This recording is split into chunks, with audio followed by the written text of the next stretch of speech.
पण तुमच्या आशीर्वादाने सरकार आल्यानंतर यांच्या सगळ्या भ्रष्टाचाराची चौकशीच लावणार आहे। करून काय तुम्हाला जे काय आज लुटमार करताय ते तुम्हाला वाटत असेल की तुम्हाला आता कोणी विचारणार नाही, पण असं नसतं। दिवस सगळे सारखे नसतात, दिवस हे बदलत असतात।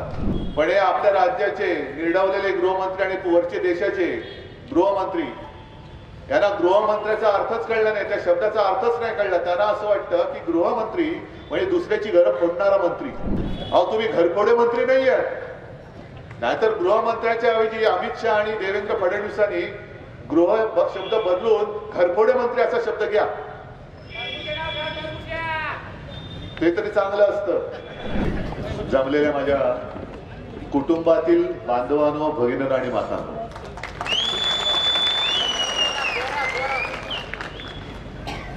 कारण मी महाराष्ट्रामध्ये फिरतोय तो माझ्या कुटुंबाशी संवाद करायला फिरतोय। शिर्डीमध्ये काही पहिल्यांदा चालू याच्यातला भाग नाही। गेल्या काही महिन्यांपूर्वी सुद्धा आलो होतो, दुष्काळ होता आणि शेतकऱ्यांच्या बांधावरती गेलो होतो। आणि साहजिकच आहे, ज्या ज्या वेळेला शिर्डीमध्ये येतो तेव्हा साईबाबांचं दर्शन घेतो, आशीर्वाद घेतो आणि कार्याला पुढे निघतो।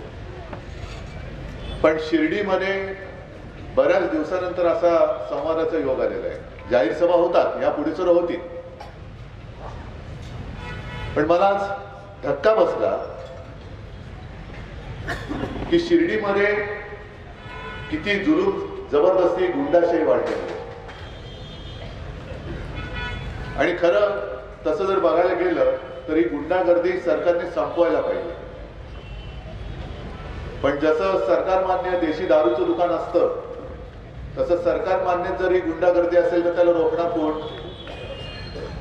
आज ताई उभ्या आहेत, त्याच्यानंतर मला बरं वाटलं की काँग्रेसचे सगळे पदाधिकारी आहेत, राष्ट्रवादीचे आहेत, इतरही आपल्या मित्र पक्षांचे आहेत। आणि जिथे जिथे जातोय तिथे सगळेजण मला सोबत येऊन सांगतात की उद्धवजी काळजी करू नका, आम्ही तुमच्या बरोबर आहोत।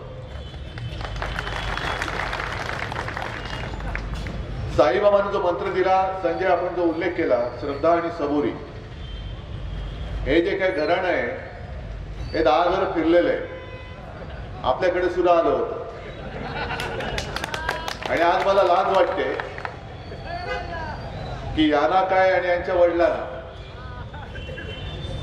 शिवसेना प्रमुखांनी पहिल्या प्रथम आयुष्यात मंत्री केलं, पण तेही ते विसरले। मग इकडे तिकडे तिकडे तिकडे सगळे खास कळण्यांमधनं चालले, जिकडे सत्ता तिकडे आम्ही। पण आता कुठे जाणार? कारण भारतीय जनता पक्ष हे त्यांच्या आयुष्यातलं राजकारणातलं शेवटचं ठिकाण, कारण पुढची सत्ता आमच्याकडे येणार आहे। आता काँग्रेसवाल्यांनी विचारतोय, परत आले तर तुम्ही घेणार का रे बाबा? राष्ट्रवादीवाले असतील त्यांना विचारतोय, घेणार का हो? मी तर घेणारच नाहीये, अजिबात घेणार नाही। आणि घेणार तर नाहीच, पण तुमच्या आशीर्वादाने सरकार आल्यानंतर यांच्या सगळ्या भ्रष्टाचाराची चौकशीच लावणार आहे। करून काय तुम्हाला जे काय आज लुटमार करताय ते तुम्हाला वाटत असेल की तुम्हाला आता कोणी विचारणार नाही, पण असं नसतं। दिवस सगळे सारखे नसतात, दिवस हे बदलत असतात। आज तुम्हाला वाटते की तुमचे दिवस आहेत, पण उद्याचा दिवस आमचा आहे, उद्याचा दिवस आमचा आहे। आणि गुंडागर्दी जी आहे ती आता भारतीय जनता पक्षाचे आमदार सुद्धा करायला लागले। एक 15 दिवसापूर्वी कल्याणमध्ये भाजपच्या आमदारांनी, गणपत गायकवाड यांनी पोलीस स्टेशन मध्ये गोळीबार केला। काय फडणवीस काय त्यांचं काय प्रतिक्रिया आले? जर कदाचित चुकून एखाद्या माझ्या शिवसैनिकांनी कोणाला शिवी दिली किंवा कोणाच्या कानफटत मारली तर किती झिंजा उपटत फिरतात स्वतःच्या। पण स्वतःच्याच पक्षाचा आमदार भर पोलीस स्टेशन मध्ये गोळ्या घालतोय कोणाला तरी। आणि एवढंच नाहीये तर तो बेधडकपणाने सांगतोय की जोपर्यंत या मिंध्याकडे सरकारचा कारभार आहे तोपर्यंत महाराष्ट्रामध्ये गुंडांची पैदास होईल, हे भाजपच्या आमदाराचं वक्तव्य आहे। गृहमंत्री आहात कुठे तुम्ही? गृहमंत्र्याचं काम काय असतं? गुंडागर्दी करणाऱ्यांना जरब बसवण्याचं। पण हे आपल्या राज्याचे निर्डावलेले गृहमंत्री आणि वरचे देशाचे गृहमंत्री यांना गृहमंत्र्याचा अर्थच कळला नाही, त्या शब्दाचा अर्थच नाही कळला. त्यांना असं वाटतं की गृहमंत्री म्हणजे दुसऱ्याची घरं फोडणारा मंत्री. अहो तुम्ही घरफोडे मंत्री नाही आहात. नाहीतर गृहमंत्र्याच्या ऐवजी अमित शहा आणि देवेंद्र फडणवीसांनी गृह शब्द बदलून घरफोडे मंत्री असा शब्द घ्या, ते तरी चांगलं असतं. पण यांच्याकडनं काहीच होत नाही. पण मोठमोठे सगळे पक्ष फोडतायत. शिवसेना फोडला, राष्ट्रवादी फोडला, आज काँग्रेस फोडला, तिकडे नितीश कुमारला फोडला. हे घरफोडे मंत्री जे आहेत त्यांना मी सांगू इच्छितोय की तुम्हाला जर का असं वाटत असेल की इतरांचे पक्ष फोडले तर हे लढणारच नाही.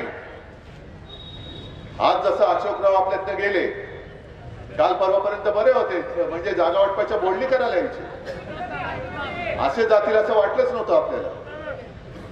पण आज तिकडे गेले, भाजपवासी झाले. मी मगाशच्या सभेमध्ये बोललो तेच आज पुन्हा सांगतोय. पहिल्या प्रथम संसदेमध्ये, कारण मी संसदेत कधी गेलो नाही, संजय राऊत आणि इथले काही जण गेले असतील ते सांगतील की एवढ्या वर्षांच्या इतिहासात संसदेमध्ये पंतप्रधानांनी स्वतःच्या पक्षाचा प्रचार करणारं भाषण हे पहिल्या प्रथम झालं असेल. आणि काय म्हणाले, अबकी बार 400 पार.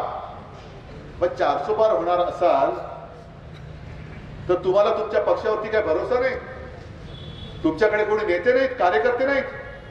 तुम्हाला इतर पक्षातले नेते घ्यावे लागत आहेत. शिवसेना फोडावी लागते, राष्ट्रवादी फोडावी लागते, काँग्रेस फोडावी लागते, नितीशला फोडावं लागतंय. इथेच तुम्ही हारल्याचं तुमची मानसिकता कळते आम्हाला. तुम्ही हारलेले आहात. आणि आज अशोकराव जे बोलले की नरेंद्र मोदींचं स्वप्न पूर्ण करायला चाललेलं आहे. म्हणजे गंमत आहे, नेहमी आपण काय ऐकतो की नरेंद्र मोदी फक्त 3 तास झोपतात. मग 3 तासाचे झोपे त्यांना स्वप्न कधी पडतात ते अशोकरावना कसं कळतं? आणि 3 तासाच्या झोपेतलं स्वप्न 10 वर्षात पूर्ण नाही झालं. आणि भारतीय जनता पक्षाला खात्री पटले की प्रधानमंत्र्यांचं स्वप्न भारतीय जनता पक्ष पूर्ण नाही करू शकत, दुसऱ्यातली माणसं घ्यावी लागत आहेत. किती तुम्ही सगळे वागा. मी मुद्दामून तुमच्याकडे जे आलोय ते एवढ्यासाठी की राजकीय भाषण मी करेनच, सभा घेईन तेव्हा मी आणखीन जोरात बोलेन. पण आज तुम्हाला निवडणुकीचं काम करा म्हणून जे काही नेहमी सांगितलं की चला निवडणुकीच्या कामाला लागा, म्हणजे काय करणार नेमकं? आता त्यांच्या ज्या काही गोष्टी चालल्यात सगळा पैसा तुमचा आहे, करदात्यांचा पैसा आहे. आणि त्या करदात्यांच्या पैशातून मोठमोठ्या जाहिराती करतायत. म्हणजे महाराष्ट्रामध्ये तर मला असं कळलं की छोटा जरी कार्यक्रम असला तरी प्रधानमंत्र्यांचा फोटो छापण्याची जबरदस्ती केली जाते, असं एक अलिखित कायदा त्यांनी केलेला आहे. आणि हे सगळे मंत्री आहेत, हे माझ्या कानावर आले की ज्या जाहिरात एजन्सीच्या मार्फत जाहिराती केल्या जातात त्या एजन्सीकडनं हे कमिशन खात आहेत. म्हणजे जाऊ तिकडे खाऊ, हा यांचा नारा आहे.